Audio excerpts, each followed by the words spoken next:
discuss our poem number 2, Wind,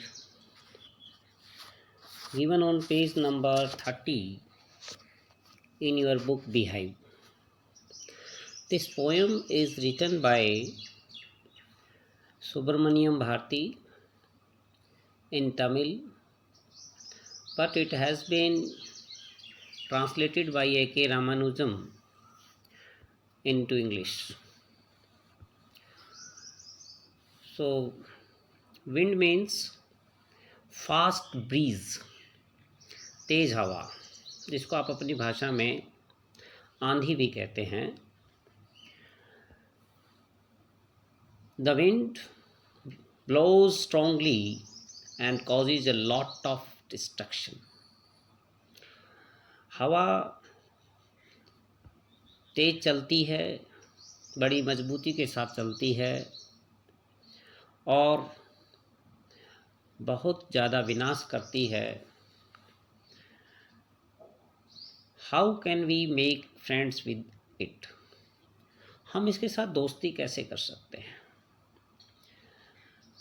so before starting the poem, let's have a glance on the glossary given on page number 31.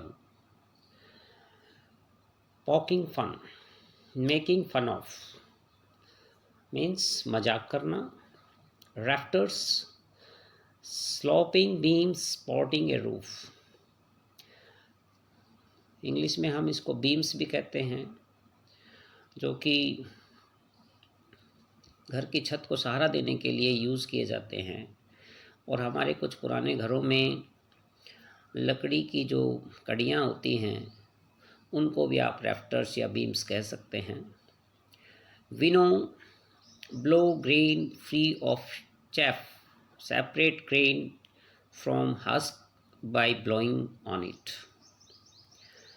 विनो एक process है जिसमें अनाज को हम घास फूस से हवा की सहायता से अलग करते हैं.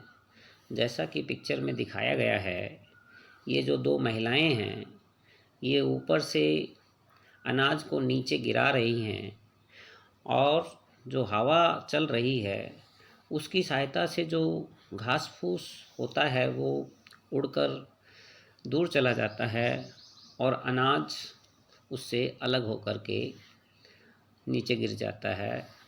क्योंकि अनाज भारी होता है और घास फूस हल्का होता है, तो हवा की सहायता से जो घास फूस है वो उड़ जाता है. तो एक प्रोसेस है विनो. So let's start the poem. This poem has no rhyme scheme, so it is called free verse. When there is no rhyme scheme in a poem, it is called free verse. यानी कि स्वतंत्र कविता कहा जाता है, जिसमें कोई भी rhyme scheme नहीं होती है. Here the wind has been personified by the poet, because the poet Subramania Bharti is talking to the wind. हवा से बातें कर रहा है और सुब्रमण्यम भारती एक पर्सन है और वो विंड को संबोधित करते हुए इस पोएम में कहता है, विंड कम सॉफ्टली, हवा धीरे आओ. Softly means slowly. Don't break the shutters of the windows, खिड़कियों के दरवाज़ों को मत तोड़ो. डोंट स्कैटर द पेपर्स, जो कागज़ रखे हुए हैं उनको मत बखेरो. स्कैटर का मीन्स स्प्रेड, बिखेरना. Don't throw down the books on the shelf, और अलमारी में रखी हुई किताबों को मत गिराओ. There look what you did, you throw them all down. अरे देखो, तुमने वहाँ पर उन सारी चीज़ों को नीचे गिरा दिया है. You tore the pages of the books, तुमने किताबों के पेजेस को फाड़ दिया। यू ब्रोट रेन अगेन, तुम फिर से बारिश ले आई, यानी कि तुम्हारे द्वारा दोबारा से बारिश होने लगी है। क्योंकि जैसे तेज़ हवा चलती है या आंधी आती है तो उसके साथ ही आसमान में बादल आ जाते हैं और बारिश कई बार भारी हो जाती है या कई बार हल्की बारिश होती है। You are very clever at poking fun at weaklings. अब पोइट कहता है विंड को कि तुम कमज़ोर लोगों का या कमज़ोर चीज़ों का मजाक करने में बड़ी चालाक हो, बड़ी इंटेलिजेंट हो। Frail weakly crumbling houses, crumbling doors, crumbling rafters, crumbling wood, crumbling bodies, crumbling lives, crumbling hearts. The wind god winnows and crushes them all. Poet कहता है कि फेल का मतलब होता है वीक, क्रम्बल का मतलब होता है ब्रेक, टूटना, कि कमज़ोर टूटते हुए घरों को, टूटते हुए दरवाज़ों को, टूटते हुए बीम्स को, टूटते हुए वृक्षों को या लकड़ियों को या जंगलों को भी कह सकते हैं। वुड का मतलब लकड़ी भी होता है, फॉरेस्ट भी कह सकते हैं, ट्रीज़ भी कह सकते हैं।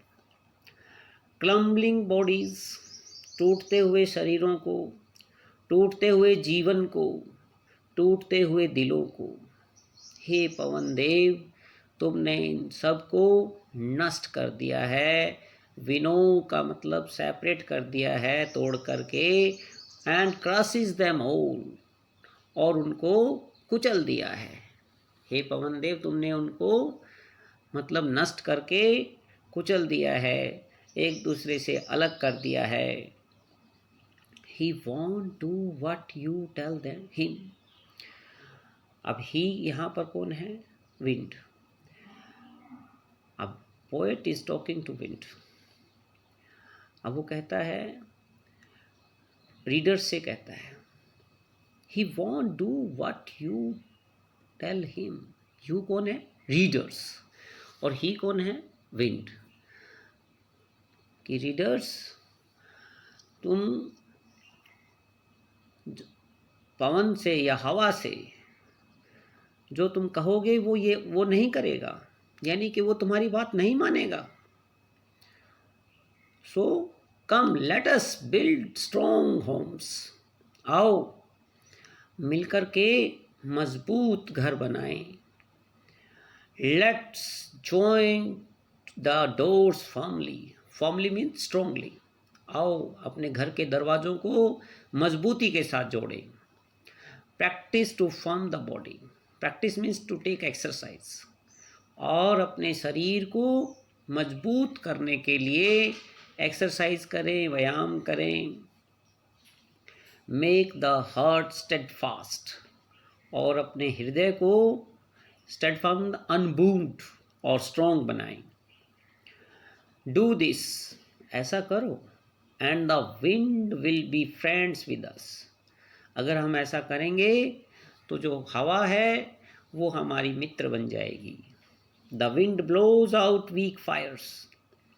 हवा जो कमज़ोर आग होती है उसको बुझा देती है।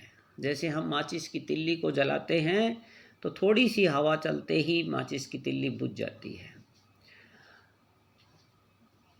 He makes strong fires roar and flourish।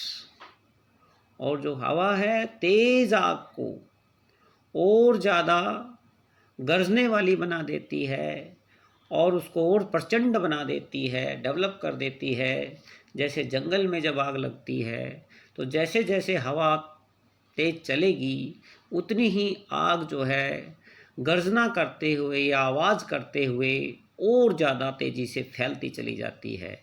यानी कि कहने का मतलब ये है कि जो कमज़ोर व्यक्ति है उसको नुकसान उठाना पड़ता है, कष्ट झेलना पड़ता है, और जो मजबूत व्यक्ति है वो जीवन में आगे बढ़ जाता है।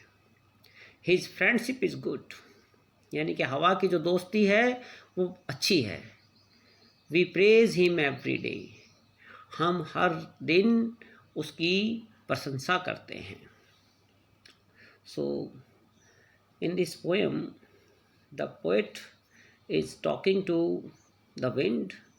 So the figure of speech personification has been used, and the word crumbling has been repeatedly used.